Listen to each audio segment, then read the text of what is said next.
Hello student welcome to our channel. ताहले गत class रे हम कोन पढ़थिले ना पढ़थिले रासायनिक प्रतिक्रिया काहाको कुआ जाय आ रासायनिक प्रतिक्रिया चिन्हिबा केमती। ताहले रासायनिक प्रतिक्रिया काहाको कुआ होतला ना जो प्रतिक्रिया रे हमको दीटा पदार्थ मिसी गोटे नुआ पदार्थ दउथिला जोटा कि मूल पदार्थ ठारू भिन्न होतला। ठीक अछि। आउ ताको चिन्हिथिले केमती ना भौतिक प्रतिक्रिया रे हमर कोन होतला ना आकार आकृति ओजन इत्यादि चेंज होतला। और रासायनिक प्रतिक्रिया रे ओजन चेंज होनथला किंतु सेटा कोन होतला ना इरिवर्सिबल प्रोसेस उडे थिला। जदि थरे रासायनिक प्रतिक्रिया हे जीवो ताहले आउ मूल अवस्था को फेरी परिबनी एमती। ठीक है। आज हम कोन देखिबा आजिर क्लास रे हम कोन देखिबा ना रासायनिक समीकरण। ठीक है। रासायनिक समीकरण कहा कुआजे आ रासायनिक समीकरण को केमती कोन हमें समतुल कर परिबा जदि असमतुल स्थिबो केमती कोन ता बैलेंस कर परिबा। ठीक अछि। तान देखंतु रासायनिक समीकरण कहा कुआजे एठी लिखा है जी कि कौनसी एक रासायनिक प्रतिक्रिया को सरल एवं सहज रे दर्शाइबा निमंते रासायनिक समीकरण व्यवहार करा जाय थे। ताने को ना रासायनिक प्रतिक्रिया जदि आम कई जन पचार गोटे रासायनिक प्रतिक्रियार उदाहरण दियो। ठीक अच्छे। हम उदाहरण कौन दवा जदि हम उदाहरण मान नियंतु आम एमती गोटे उदाहरण देले कि जिंक अम्लजान सहित रिएक्शन करी दौची कौन ना जिंक ऑक्साइड देला। तो यहाँ आम कह लंबार कहूचे तो आमर कागज भी नष्ट हम ये गोटे लंबार कहवाई पड़ो कि जिंक अम्लजान सहित प्रतिक्रिया करी जिंक ऑक्साइड देला। जदि आम सरल कल खाई सरल एवं सहजरे दर्शाइबा निमंते यहाँ व्यवहार करा जब सरल बुझेगा तार कौन लिखा ये ना लिखा ये जिंक। ठीक अच्छे। यहाँ जिंक प्रतीक जिंक आउ दीटा ऑक्सीजन अणु रिएक्शन कले कौन देला ना जिंक ऑक्साइड देछि। ठीक अच्छे। सेटा कौन कहला ना यहाँ गोटे रासायनिक समीकरण।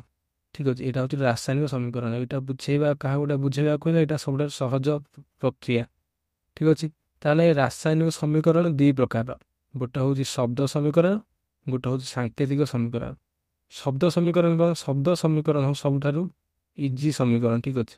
इजी कौन पाई हाथ संकेत मन रखा पड़े आमर कौन है ना शब्द समीकरण यहाँ आम शब्द समीकरण शब्द समीकरण सब सहज उपाय आम लिखिपर कारण ए प्रतीक कि परमाणु संख्या आमको अणु संख्या आमको माने मन रखा पड़ोनी। ठीक अच्छे। आम साधारणतः जिंक कहीदेवा अम्लजान सहित मिसी जिंक ऑक्साइड दबी लिखा किंतु सांकेतिक समीकरण कौन करा पड़ो सांकेतिक समीकरण आमको यार प्रतीक लिखा पड़ो। ये कौन लिखा देखिपु ये हूँ जिंक प्रतीक। ठीक अच्छे। ये जिंक एटा हूँ ऑक्सीजन एटा हूँ आमर कौन जिंक ऑक्साइड। ठीक अच्छे। आमको लिखा पड़ो ये शब्द समीकरण सब सहज लिखाई पारे।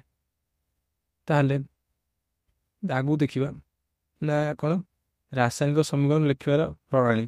ठीक अच्छे। रासायनिक समीकरण को आम केमती कौन लिखिपर मन रख हम कि रासायनिक समीकरण लिखार बेले आमको मन रखा हम कौन एक प्रतिक्रिया रे दुई बा अधिक पदार्थ रही था गोटे प्रतिकारक हम आउनटी उत्पादक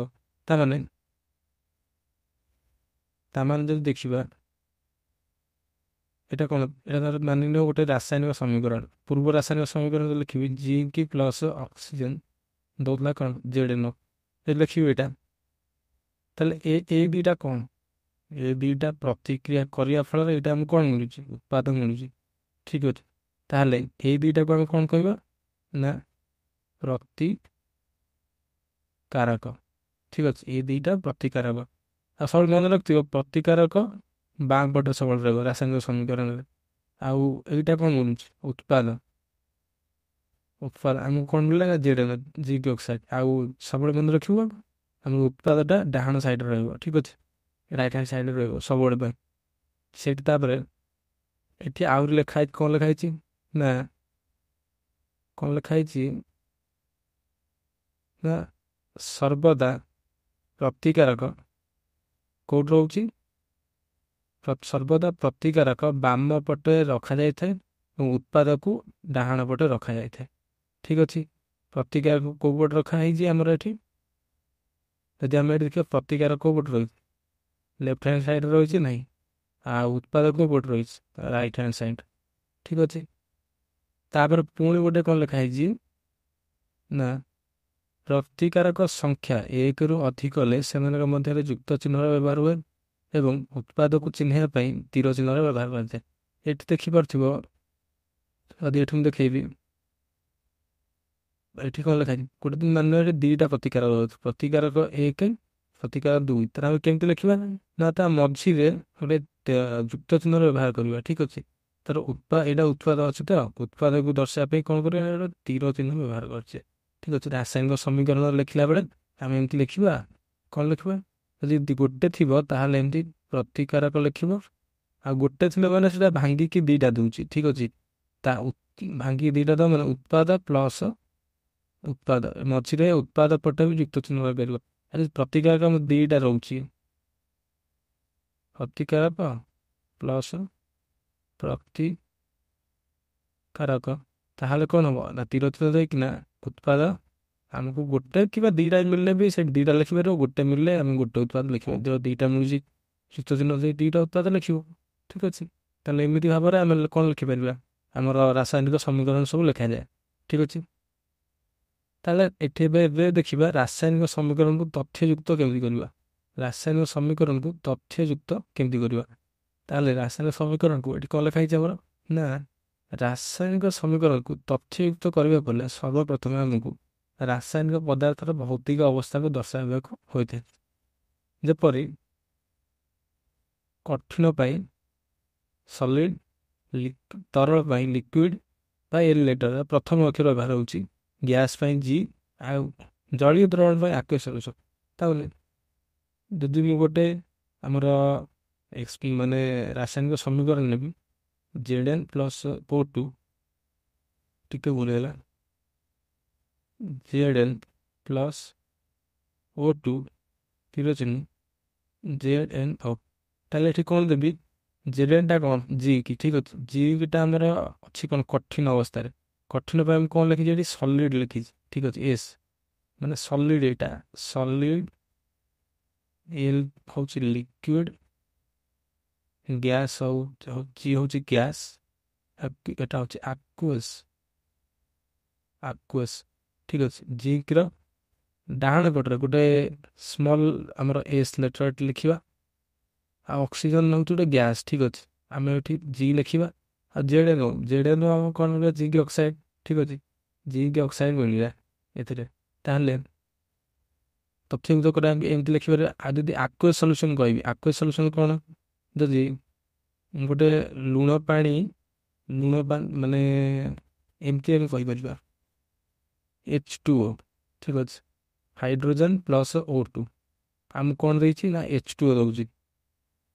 ହାଇଡ୍ରୋଜେନ୍ଟା କ'ଣ ଆମର? ହାଇଡ୍ରୋଜେନ୍ଟା ହେଉଛି ଗ୍ୟାସ୍, O2ଟା କ'ଣ?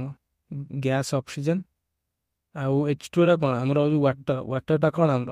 ଲିକ୍ୱିଡ। ଠିକ ଅଛି, ତେଣୁକରି ଲିକ୍ୱିଡ ଜାଗାରେ ଏଠି N ଲେଖିବା। ଆଉ ଆକ୍ୱେସ୍ ସଲ୍ୟୁସନ୍ କ'ଣ? ଆକ୍ୱେସ୍ ସଲ୍ୟୁସନ୍ ହେଉଛି ଲୁଣକୁ ଆମେ ପାଣିରେ ମିଶାଇବା। ଠିକ ଅଛି, ପାଣିରେ ମିଶି ସାରିବା ପରେ ଲୁଣ ତା କ'ଣ ଲୁଣର ଗୋଟେ ଜଳୀୟ ଦ୍ରବଣ ବନିଗଲା। ଠିକ ଅଛି, ସେଠି କ'ଣ ହବ ନା ଆମକୁ ଯାହା ବି ମିଳିବ ପରେ, ଯାହା ବି ଆମର ଉତ୍ପାଦ ମିଳିବ, ସେଟା ହବ ଆକ୍ୱେସ୍ ସଲ୍ୟୁସନ୍ ତା ପାଇଁ। ଠିକ ଅଛି, ଏମିତିକି ଆମେ ରାସାୟନିକ ସମୀକରଣକୁ ତଥ୍ୟଯୁକ୍ତ କରିପାରିବା ଏମିତି କରି। ତାପରେ ଦେଖିବା ନା, ତାପରେ ଆସିଲା ଏଇଟା ମେନ୍ ଇମ୍ପୋର୍ଟାଣ୍ଟ ଆସିଲା ନା ସମତୁଲ ରାସାୟନିକ ସମୀକରଣ। ଠିକ ଅଛି, ସମତୁଲ ରାସାୟନିକ ସମୀକରଣ କ'ଣ? ସମତୁଲ ରାସାୟନିକ ସମୀକରଣ କ'ଣ ନା ଆମର ନବମ ଶ୍ରେଣୀରେ ଆମେ ପଢ଼ିଥିଲେ, ସମସ୍ତେ ପଢ଼ିଥିବ, ନବମ ଶ୍ରେଣୀରେ ସମସ୍ତେ ପଢ଼ିଥିବ ବସ୍ତୁତ ସଂରକ୍ଷଣ ନିୟମ। ଠିକ ଅଛି, ବସ୍ତୁଜ ସଂରକ୍ଷଣ ନିୟମ କ'ଣ ଥିଲା? ବସ୍ତୁଜ ସଂରକ୍ଷଣ ନିୟମ ଏହା ଥିଲା, ଯଦି କୌଣସି ଗୋଟେ ପଦାର୍ଥ ମାନେ ଆମ ସୌରମଣ୍ଡଳ ବା ୟୁନିଭର୍ସରେ ମାନେ କୌଣସି ପଦାର୍ଥର ଯଦି ଡେଥ୍ ହେଇଯିବ, ଠିକ ଅଛି, ଡେଥ୍ ହେଇଗଲା, ତାହେଲେ ସିଏ କ'ଣ ହବ, ଗୋଟେ ତା ଶକ୍ତିଟା ଗୋଟେ ରୂପରୁ ଅନ୍ୟ ରୂପକୁ ଟ୍ରାନ୍ସଫର ହେଇଯିବ, କିନ୍ତୁ ଶକ୍ତିର କ୍ଷୟ ହବନି। କ'ଣ ପାଇଁ ନା ଏଟା ଆମର ମାନେ ଆମ ୟୁନିଭର୍ସରେ ବା ଆମ ବ୍ରହ୍ମାଣ୍ଡରେ ଶକ୍ତିଟା ହେଉଛି କନଷ୍ଟାଣ୍ଟ ସବୁବେଳେ ପାଇଁ। ଠିକ୍ ଅଛି, ଯେତିକି ଶକ୍ତି ମିଳିଛି ସେଟା କନଷ୍ଟାଣ୍ଟ ଶକ୍ତି, ଶକ୍ତିର କୌଣସି ଅପଚୟ ହବନି କି ଶକ୍ତି ନୂଆ ବି କିଛି ତିଆରି ହବନି। ଠିକ୍ ଅଛି, ଯେତିକି ଶକ୍ତି ଅଛି ସେତିକି ଶକ୍ତି। ତେଣୁ ଏଠି କ'ଣ ଲେଖା ହେଲା ନା ସେଇଟାକୁ କ'ଣ କ'ଣ କୁହାଯାଏ ନା ବସ୍ତୁଜ ସଂରକ୍ଷଣ ନିୟମ କୁହାଯାଏ। ଠିକ୍ ଅଛି, ଓଜନର କ୍ଷୟ ହବନି କି ଓଜନ ନୂଆ ତିଆରି ହବନି। ବସ୍ତୁଜ ସଂରକ୍ଷଣ ନିୟମ ଅନୁସାରେ କୌଣସି ରାସାୟନିକ ପ୍ରତିକ୍ରିୟାରେ ବସ୍ତୁତର ସୃଷ୍ଟି କିମ୍ବା ବିନାଶ ହୁଏ ନାହିଁ। ଠିକ୍ ଅଛି, କୌଣସି ରାସାୟନିକ ପ୍ରତିକ୍ରିୟାରେ ଗୋଟେ ପଦାର୍ଥର ଓଜନର ସୃଷ୍ଟି ହବନି କି ବିନାଶ ବି ହବନି। ଅର୍ଥାତ୍ ପ୍ରତିକାରକର ବସ୍ତୁତ ସର୍ବଦା ଉତ୍ପାଦର ବସ୍ତୁତ ସହ ସମାନ ରହିବ। ଯଦି ଆମେ ମାନେ 5 ଗ୍ରାମର ଏପଟରେ ନେଇଛେ ଗୋଟେ କିଛି ରିଆକ୍ଟାଣ୍ଟ ନେଇଛେ ମାନେ ପ୍ରତିକାରକ ନେଇଛେ, ଆମକୁ ସେପଟେ ଯଦି ମାନେ ଏଠି ଆମେ 2 ଗ୍ରାମର ଆଉ ଗୋଟେ 5 ଗ୍ରାମର ରିଆକ୍ଟାଣ୍ଟ ନେଇଛେ ମାନେ ପ୍ରତିକାରକ ନେଇଛେ, ପ୍ରତିକାରକ ନେଇଛେ, ସେପଟେ ଆମକୁ 7 ଗ୍ରାମର ହିଁ କ'ଣ ମିଳିବ ନା ଉତ୍ପାଦ ମିଳିବ, 7 ଗ୍ରାମର। ଏଠି ଟୋଟାଲ ଯାହା ବି ଓଜନ ଥିବ ପ୍ରତିକାରକରେ ସେମିତି ଓଜନ ମିଳିବ, କୌଣସି ପ୍ରକାର ବି ଏହାର ନଷ୍ଟ ହବନି, ବସ୍ତୁତ ନଷ୍ଟ ହବନି। ସେଟା କ'ଣ କଲା ନା ବସ୍ତୁତ ସଂରକ୍ଷଣ ନିୟମ କୁହାଗଲା।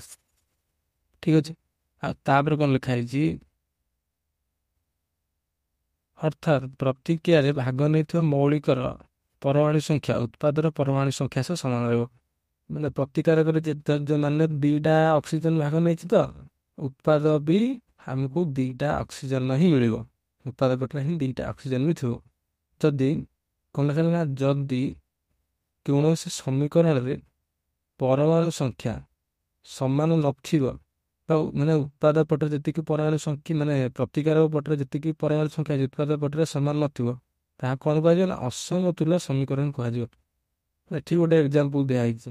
ଠିକ୍ ଅଛି, ମ୍ୟାଗ୍ନେସିୟମ ଅକ୍ସିଜେନର 2ଟା ଅଣୁ ସହିତ ରିଆକ୍ସନ କରିଛି, ଏଠି ଆମକୁ MgO ମିଳିଛି, ମ୍ୟାଗ୍ନେସିୟମ ଅକ୍ସାଇଡ୍ ମିଳିଛି। ମ୍ୟାଗ୍ନେସିୟମ ଅକ୍ସାଇଡ୍ ମିଳିଛି ହେଲେ ଏଠି କ'ଣ ଲାଗେ ଗୋଟେ ମ୍ୟାଗ୍ନେସିୟମ ଅଛି ଆଉ ଏଠି ଗୋଟେ ଅକ୍ସିଜେନ ଅଛି, କିନ୍ତୁ ପ୍ରତିକାରକରେ କ'ଣ ଅଛି ନା 2ଟା ଅକ୍ସିଜେନ ଅଛି, ଏଠି କିନ୍ତୁ ଗୋଟେ ଅକ୍ସିଜେନ। ତ ଏଇଟା କ'ଣ ସମତୁଲ ହବ କି? ସମତୁଲ ହବନି। ତେଣୁକରି ଏଇଟା ହେଉଛି କ'ଣ ଗୋଟେ ଅସମତୁଲ ରିଆକ୍ସନ, ମାନେ ଅସମତୁଲ ସମୀକରଣ। ଯଦି ଆମେ ଆଗକୁ ଯାଇ ଦେଖିବା କି ସମୀକରଣକୁ ମାନେ କେମିତି କ'ଣ ଆମେ ସମୀକରଣକୁ ସମତୁଲ କରିପାରିବା। ଠିକ୍ ଅଛି, ଆମେ ଗୋଟେ ଟ୍ରିକ୍ ଅଛି, କ'ଣ ଅଛି ମୁଁ ଆଗକୁ ଦେଖୁଛି। ସମତୁଲ କେମିତି କରିବା? ଠିକ୍ ଅଛି, ରାସାୟନିକ ସମୀକରଣ ସମତୁଲ କେମିତି ହବ? ସମତୁଲ କରିବା କ'ଣ ରାସାୟନିକ ସମୀକରଣକୁ, ମାନେ ମୁଁ ଗୋଟେ ସମୀକରଣ ନେଉଛି ଯିଏକି ସେ ମ୍ୟାଗ୍ନେସିୟମରେ ନେବା, ମ୍ୟାଗ୍ନେସିୟମ ପ୍ଲସ୍ O2 ହେଉଛି MgO। ଠିକ୍ ଅଛି, ମ୍ୟାଗ୍ନେସିୟମ ଅକ୍ସାଇଡ୍। ଯଦି ଆମେ ଦେଖିବା ଏଠି ମ୍ୟାଗ୍ନେସିୟମର ଗୋଟେ ପରମାଣୁ ଅଣୁ ଥିବା ବେଳେ ଏଠି ଅକ୍ସିଜେନ 2ଟା ଅଣୁ ଅଛି, କିନ୍ତୁ ଉତ୍ପାଦ ପଟରେ ଅକ୍ସିଜେନ ଗୋଟେ ଅଣୁ ଅଛି। ତାହେଲେ ଏଇଟା ଅସମତୁଲ ସମୀକରଣ। ମାନେ ଏଇଟା ଆମେ କେମିତି କ'ଣ ସମତୁଲ କରିବା, ତା ପାଇଁ କିଛିଟା ଷ୍ଟେପ୍ ଅଛି। ସେ କ'ଣ କ'ଣ ଷ୍ଟେପ୍ ଅଛି ନା ଆମକୁ ପ୍ରଥମେ, ଠିକ୍ ଅଛି, ପ୍ରଥମେ ଗୋଟେ ଟେବୁଲ ବନେଇବା ପଡ଼ିବ। ଟେବୁଲ କ'ଣ ପାଇଁ ବନେଇବା ନା ମାନେ ଏମିତି ଟେବୁଲ ବନେଇ ଲେଖିବା। ମୁଁ ନୋଟ୍ରେ ଲେଖିଦେଇଛି ଷ୍ଟେପ୍ ବାଇ ଷ୍ଟେପ୍, ଏଠି ବି ଜଷ୍ଟ ଏଠି ବୁଝେଇ ଦେଉଛି ଟେବୁଲ କେମିତି କ'ଣ ବନେଇବା। ଠିକ୍ ଅଛି, ପ୍ରଥମେ ଏଠି ଲେଖିବା ଏଲିମେଣ୍ଟ ମାନେ ଉପାଦାନ। ଠିକ୍ ଅଛି, ଇଂଲିଶ ଓଡ଼ିଆର ଉପାଦାନ। ଏଠି ଆମେ ଲେଖିବା କ'ଣ ନା ପ୍ରତିକାରକ।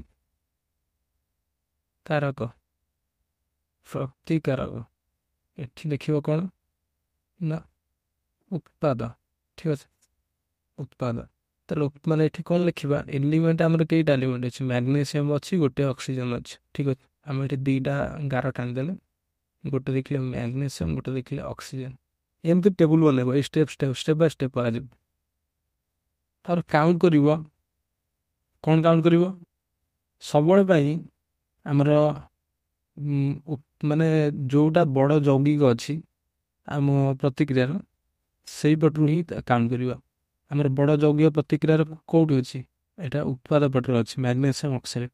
ମାନେ ଏମିତି କମ୍ପ୍ଲେକ୍ସ, ମାନେ ଯାହା କୁହନ୍ତି ବଡ଼ ଯୌଗ, ଠିକ୍ ଅଛି।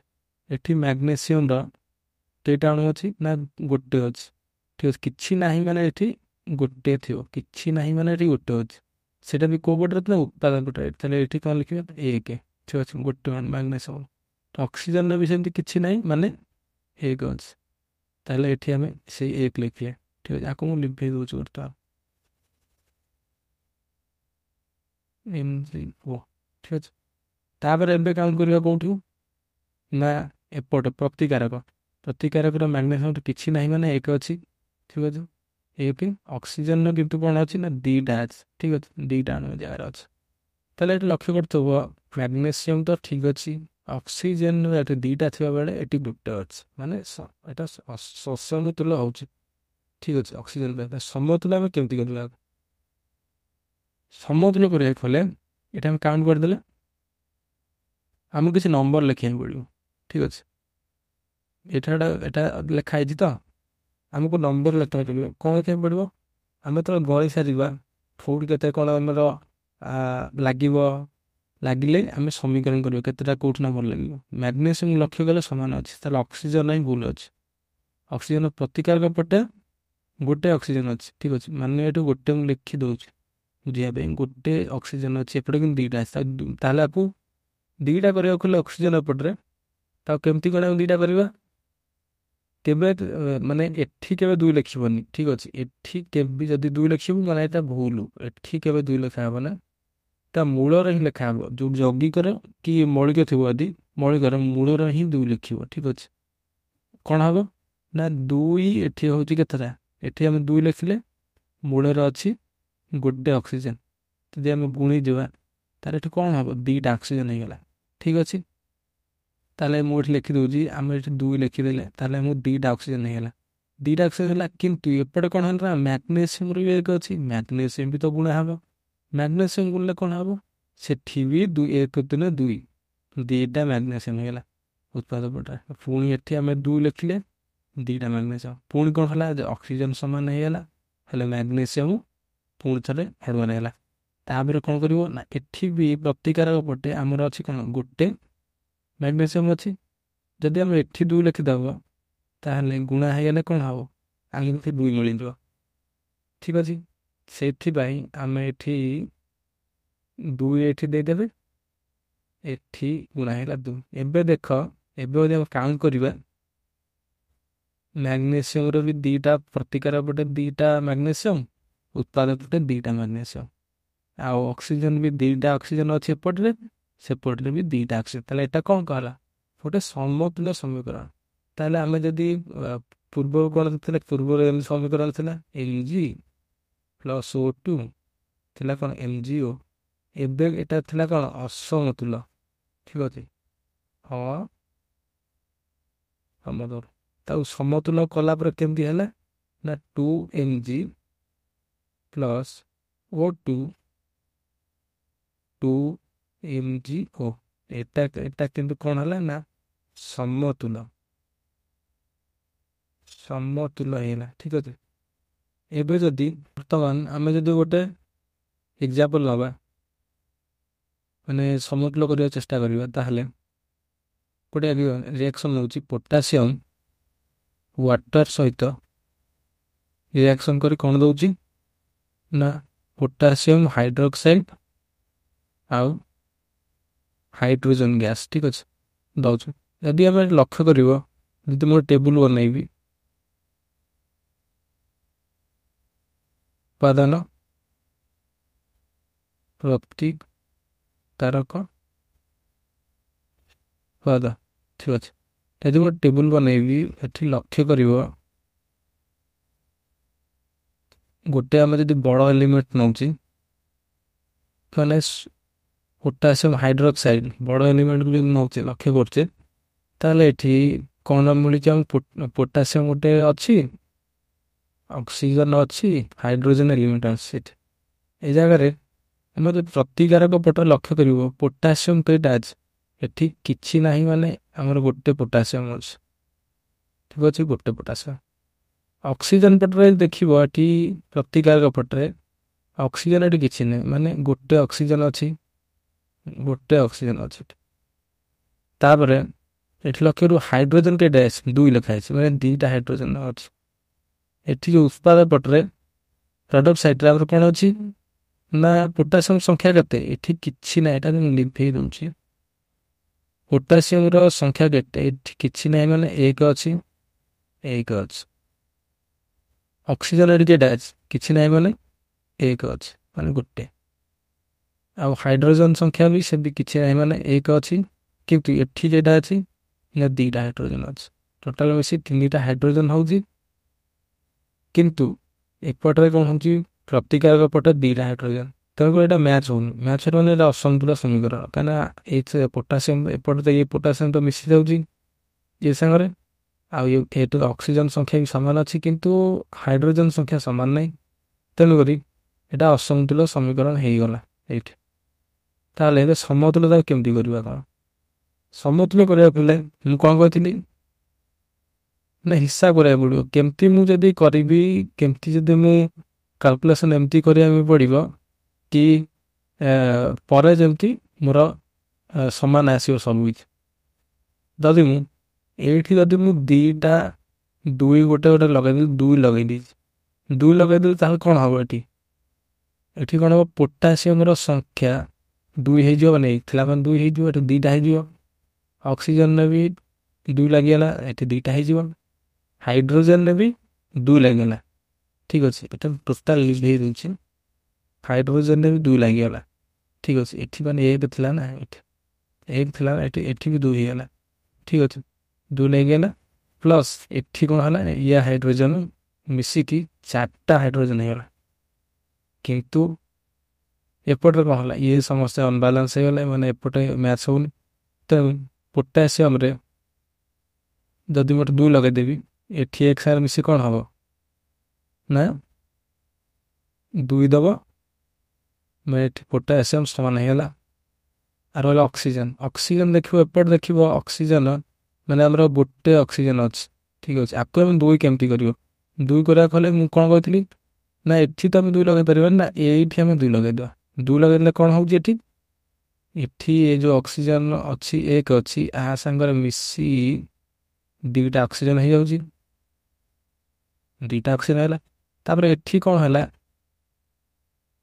ଏଠି କ'ଣ ହେଲା ନା ଏଇ ଯେଉଁ 2 ଆ ସାଙ୍ଗରେ ଗୁଣା ହେଇ କ'ଣ ହେଲା, 4ଟା ହାଇଡ୍ରୋଜେନ ହେଇଯାଉଛି। ମାନେ ଆମର 2ଟା ହାଇଡ୍ରୋଜେନ ଥିଲା, ମୁଁ ପରେ 2ଟା ହାଇଡ୍ରୋଜେନ ମିଶେଇଲି, ସେଥିରେ କ'ଣ ହେଲା 4ଟା ହାଇଡ୍ରୋଜେନ ହେଇଗଲା।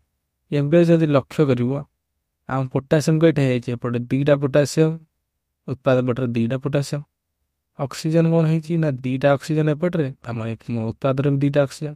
ହାଇଡ୍ରୋଜେନ 4ଟା ହାଇଡ୍ରୋଜେନ, ଏପଟେ ବି 4ଟା ହାଇଡ୍ରୋଜେନ। ତା ମାନେ କ'ଣ ହେଲା, এটা ବାଲାନ୍ସ ହେଇଗଲା। ତାର ବାଲାନ୍ସ ଇକ୍ୱେସନଟା କେମିତି କ'ଣ ଲେଖା ହେଲା ନା, ପୂର୍ବରୁ ଯଦି ଆମେ ଲକ୍ଷ୍ୟ କରିବା, ପୂର୍ବରୁ କେମିତି ଥିଲା, ପରେ କେମିତି ହେଲା। ପୂର୍ବରୁ ଗୋଟେ ଅଲଗା, ପୂର୍ବରୁ ଥିଲା ଗୋଟେ ପ୍ରକାର, ପରେ କ'ଣ ହେଇଛି 2 potassium 2H2O 2 potassium hydroxide +2 +H2 ଏମିତି ହେଇଛି। ପୂର୍ବରୁ କେମିତି ଥିଲା ଆମେ ଜାଣିଛ, ପୂର୍ବରୁ ଏମିତି ଥିଲା। ପୂର୍ବରୁ କେମିତି ଥିଲା ନା ପୋଟାସିୟମ ଥିଲା ପ୍ଲସ୍ H2O ସାଙ୍ଗରେ ରିଆକ୍ସନ୍ କରୁଥିଲା। ଏଠି କ'ଣ ହେଇଥିଲା, ପୋଟାସିୟମ ହାଇଡ୍ରୋକ୍ସାଇଡ୍ ଥିଲା, H2 ଥିଲା। ଏଇଟା କ'ଣ ଆମର, ଏଇଟା ହେଇଥିଲା କ'ଣ ନା ଅନବାଲାନ୍ସ ରିଆକ୍ସନ୍, ମାନେ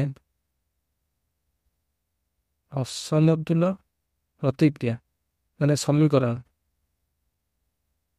ଅସନ୍ତୁଳ ସମୀକରଣ। ଏଠି କ'ଣ ହେଲା, এটা ସମତୁଲ ହେଇଗଲା ବର୍ତ୍ତମାନ, ସମତୁଲ। ଏଟା ବର୍ତ୍ତମାନ ଏଟା ସମତୁଲ ହେଇଯାଇଛି, ଠିକ୍ ଅଛି। ତାହେଲେ ଆଜି ପାଇଁ ଏତିକି। ଆଗ କ୍ଲାସ୍ରେ ଆମେ କ'ଣ ପଢ଼ିବା ନା ବିଭିନ୍ନ ପ୍ରକାର ରାସାୟନିକ ପ୍ରତିକ୍ରିୟା, ଠିକ୍ ଅଛି। ରାସାୟନିକ ପ୍ରତିକ୍ରିୟା, ବିଭିନ୍ନ ପ୍ରକାର ରାସାୟନିକ ପ୍ରତିକ୍ରିୟା, ଯେମିତିକି ସଂଶ୍ଳେଷଣ ପ୍ରତିକ୍ରିୟା, ବିଘଟନ ପ୍ରତିକ୍ରିୟା, ଦ୍ୱୈତ ବିସ୍ଥାପନ ପ୍ରତିକ୍ରିୟା, ବିସ୍ଥାପନ ପ୍ରତିକ୍ରିୟା ଆଦି ବିଷୟରେ ଆମେ ପଢ଼ିବା ଆଗ କ୍ଲାସ୍ରେ। ତାହେଲେ ମୁଁ କିଛି ହୋମୱାର୍କ ଦେଉଛି, ଯଦି ପାରିବେ କିଛି ହୋମୱାର୍କ କରିପାରିବେ। ଟ୍ରାଏ କରିପାରିବେ କେମିତି କ'ଣ ମାନେ ରିଆକ୍ସନର ଆମର ସମତୁଲ କରିପାରିବ ରିଆକ୍ସନକୁ।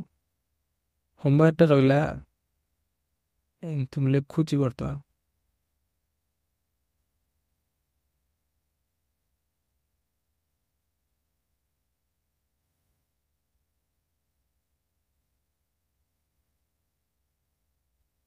ଆମର ଏଇ ଯେଉଁ ସମୀକରଣଟା ରହିଛି ଏଇଟାକୁ କମେଣ୍ଟ ବକ୍ସରେ କି ଟେଲିଗ୍ରାମରେ ମୋତେ ଏଇଟାକୁ ଟ୍ୟାଗ୍ କରି ପଠାଇବେ। ଏଇଟାକୁ କିଏ ବାଲାନ୍ସ କରି ପଠାଇବେ ମୋତେ, ଠିକ୍ ଅଛି। ନହେଲେ ମୁଁ କରିଦେବି, ବାଲାନ୍ସ କରିଦେବି। ଯାହା ଡାଉଟ୍ ଥିବ କିଛି ମୋତେ କମେଣ୍ଟରେ ପଚାରି ପାରିବେ, ମୁଁ ବାଲାନ୍ସ କରିଦେବି। ଠିକ୍ ଅଛି। ଜୟ ଜଗନ୍ନାଥ।